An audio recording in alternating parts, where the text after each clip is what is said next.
John Howard Yoder represents one of the most rigorous and theologically grounded articulations of Christian pacifism in the modern period. Like Stanley Hauerwas, Yoder insists that pacifism is not an emotional reaction to violence or a utopian political theory. Rather, a pacifist thinker is someone who demonstrates that nonviolence is demanded by the internal logic of Christian faith itself. What distinguishes Yoder is the exegetical precision and historical seriousness with which he approaches pacifism. He does not begin with abstract moral philosophy or contemporary political concerns.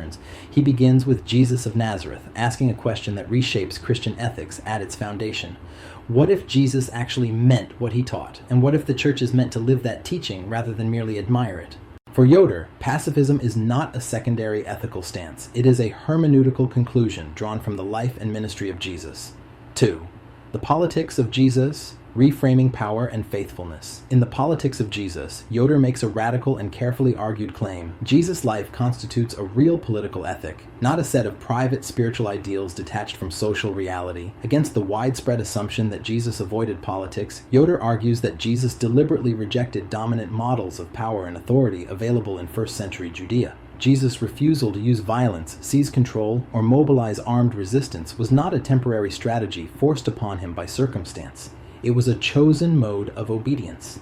Yoder emphasizes that Jesus consistently rejected the options of coercive power, even when those options seemed reasonable, effective, or justified.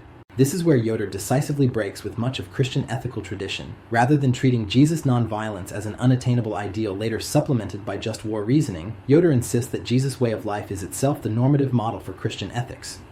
Third, core claim: nonviolence is normative, not situational. At the heart of Yoder's contribution as a pacifist thinker is his core claim: Jesus' nonviolence is normative, not situational. This means that Jesus' refusal to use violence cannot be dismissed as the product of unique historical constraints or an interim ethic awaiting later modification. Yoder directly challenges the argument that Jesus avoided violence because he lacked political power, his mission was purely spiritual, or his ethical demands were intended only for a short eschatological window. Instead, Yoder argues that Jesus' nonviolence reflects a deliberate theological conviction, that God's reign advances through faithfulness, suffering, and truthfulness rather than domination. Jesus' rejection of the sword is not a concession to weakness, but a revelation of how God exercises power. For Yoder, to say that Jesus' ethic is unrealistic is to misunderstand the nature of Christian obedience. Christianity does not promise effectiveness according to worldly standards. It promises faithfulness to God's purposes, even when that faithfulness leads to suffering rather than success. Discipleship, obedience, and the cross. Yoder grounds pacifism squarely in discipleship. To follow Jesus is not to admire his moral insights while quietly setting them aside when circumstances become difficult. It is to order one's life according to his example, including his willingness to suffer rather than coerce. Central to this argument is the cross. Yoder insists that the crucifixion is not simply a mechanism of atonement, but a pattern of obedience. Jesus' acceptance of death without violent resistance reveals a God who chooses reconciliation over retaliation. This leads Yoder to one of his most challenging conclusions. Suffering is not a failure of Christian ethics, but a possible confirmation of it. The church is not called to control history, guarantee outcomes, or eliminate all injustice through force. It is called to witness to the reign of God by living truthfully within history, even when doing so entails loss. Pacifism, in this framework, is not passive withdrawal. It is an active, disciplined refusal to participate in forms of power that contradict the character of God revealed in Christ. The church as an alternative political community.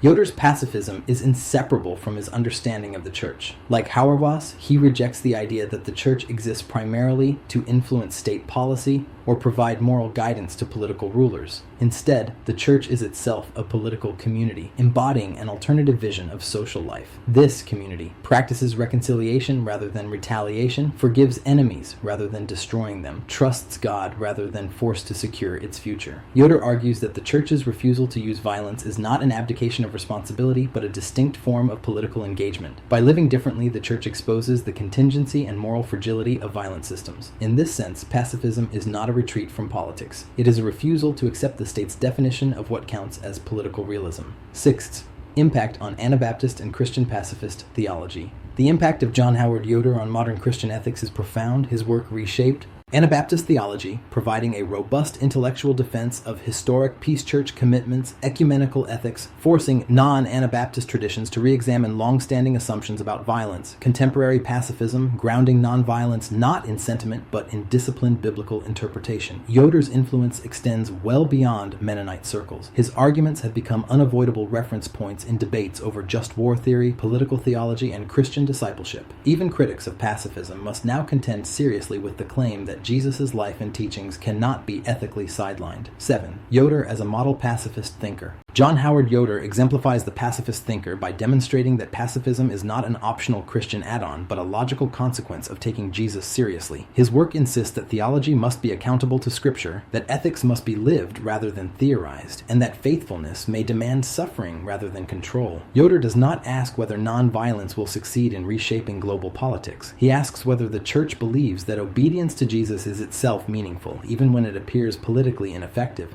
In doing so, he redefines pacifism not as weakness or withdrawal, but as a demanding, disciplined, and profoundly political form of Christian faithfulness, one that continues to shape modern Anabaptist and Christian pacifist theology at its core.